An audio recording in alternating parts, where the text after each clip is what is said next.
Okay, so what you cannot measure, you cannot manage. This is one of the most essential statements that you just heard. And that is also one of the challenges that we try to face during our mission at the decarbonization course at this university.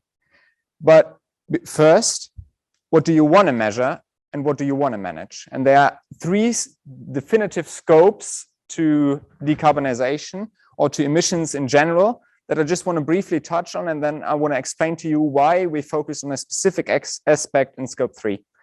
When we look at scope 1, that would be any emission that is directly emitted by a specific institution. For example, for a factory, that would be the CO2 emitted during the production process. For our university, that would be the emissions generated by our cars. Fortunately, they are electric, but still that would be scope 1 emissions. Scope 2 emissions, that would be any emissions generated through, for example, electricity that we use to power this beamer, etc., the projector. Those are all emissions that are bought, or at least we buy a certain product, especially electricity and energy, and the producer of that electricity is generating CO2 emissions. So we would need to measure that as well. And the scope number 3 is probably the most ambiguous and the one most people are discussing and quite heavily fighting about. Those would be all the emissions related to the university, but not 100% directly. For example, you could divide it into upstream and downstream activities. Upstream activities would be anything like us traveling to the university, us flying to our exchange programs for the university. Those would be mobility related, upstream scope 3 emissions.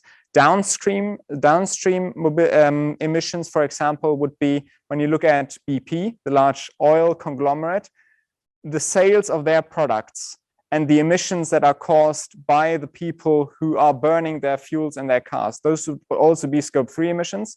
Interestingly, BP does not measure those downstream emissions in their CO2 balance sheet. I think that tells you a lot.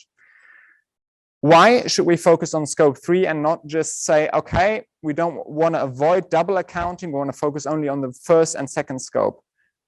To be honest, we can't no longer care, and we've heard it clear and concisely, we can no longer care what we directly contribute to. We must now focus specifically on where we have the largest lever to reduce emissions on a global level. CO2 emissions don't care who contributed to them. They only care about if they are there or not. So we try to find out where can we focus our initiatives very precisely and have the largest impact on the overall CO2 emissions that we're generating at the University of Mannheim. And to do that, we had a look at different universities around the world.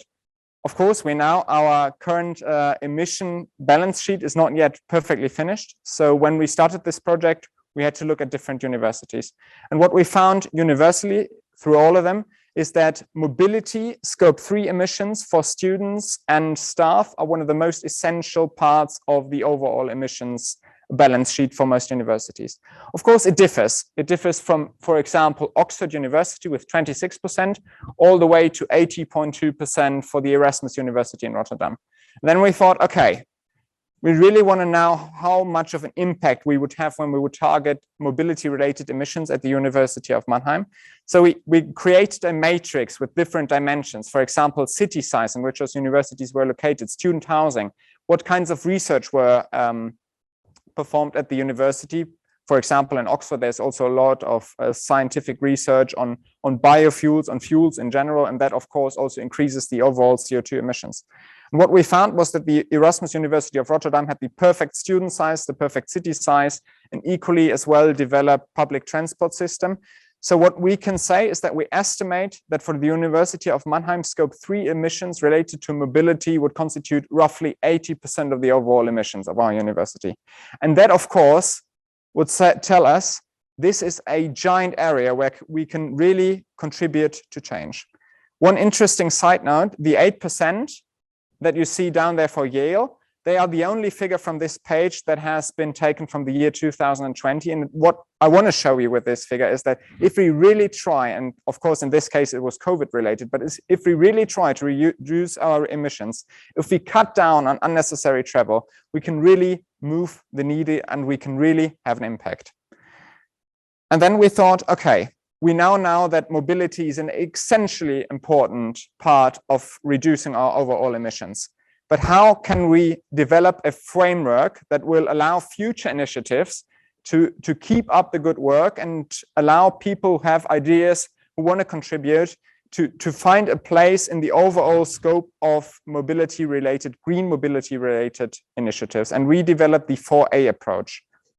Every initiative that is focusing green mobility in any organization needs to focus on one of those 4 aspects. And of course, there's some sequential nature to them. You can't have a great initiative if you are not aware that this initiative exists. First of all, you need to be aware of the problem and that you want to target this problem. And you also need to be aware of the alternatives that might exist. Alternatives also is a hugely important topic.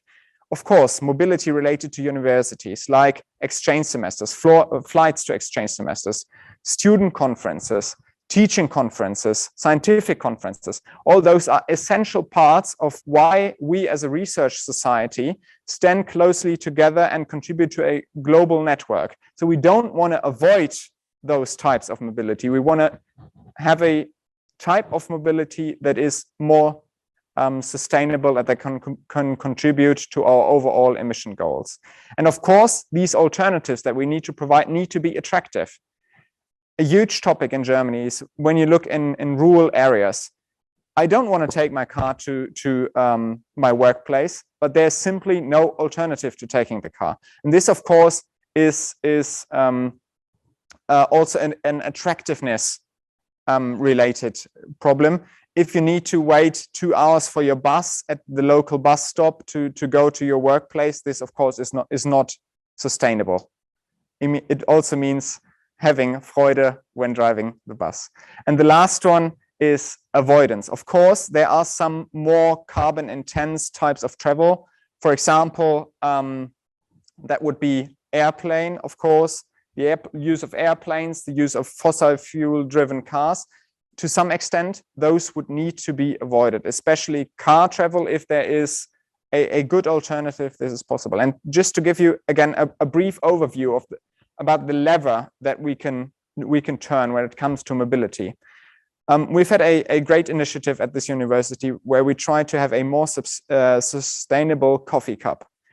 My personal flight to the University of Miami for my exchange semester emitted more CO2 than 250,000 cups of sustainable coffee. This is just a very different dimension that we're talking about. And this is why we need to target this. We thought, okay, this framework is nice, but let's provide it with some fat around the belly. Let's give it some substance. That is why we developed a large repertoire of different initiatives. And the ones that you can see with the check here are initiatives that we think are quick and easy wins, initiatives that should be implemented right now in order to deliver the results that we want to see. When it comes to awareness, I just want to focus on 1 or 2, and of course leave this up for discussion if you want to later. This was kind of intended as a food for thought. Cycling maps as a first very broad awareness term. Why don't people take the bike to their workplace or university? Number one reason, it is too far away. But also, when you look at why, what people overestimate the most, it's the distance and the time it takes to cycle a certain distance. So the one metric that keeps people from taking the time to go to their workplace via bike is heavily skewed and heavily biased.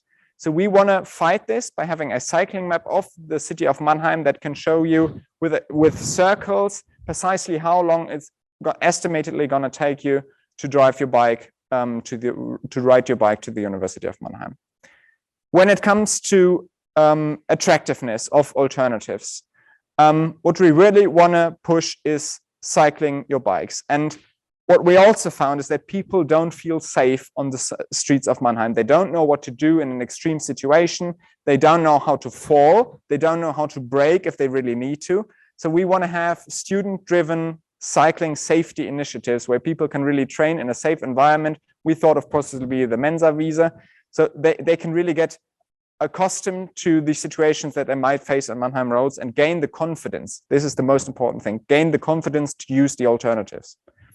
And lastly, when it comes to avoiding, we have seen a huge success in our hybrid teaching model. Over the last 2 years, the university has really adopted to the digital environment. Of course, now many courses are coming back into teaching in presence. And this is, of course, also wanted because the exchange is such an important thing for universities. But as long as we can, we want to, and we think it is essentially important to keep up the hybrid teaching, simply because there's no relation between the CO2 emission that a video stored on a server emits and the emissions that are caused by driving to university in a car. Thank you very much. I hope you recognize some initiatives that you might want to pursue yourself. And with that, I would like to give back to you, Laura. Thank you. Thank you so much, Niklas. That was very impressive. I think on some of these dimensions, we're already on a good path. So some of these impulses that you've brought in, we've already taken up. And on the others, we're still working. But very, very good input from student side. And I think that really shows how you can inspire the sustainability strategy building at the university, right? So what Apo has been doing in his class, what you have been doing in the group work, that was really a strong push for us to take up these ideas and try to, not everything is possible, but I think we already made a couple of good steps. And yeah, so on the to-do list, we have much more, but we also have a couple of years ahead, right? So thank you very much for contributing here.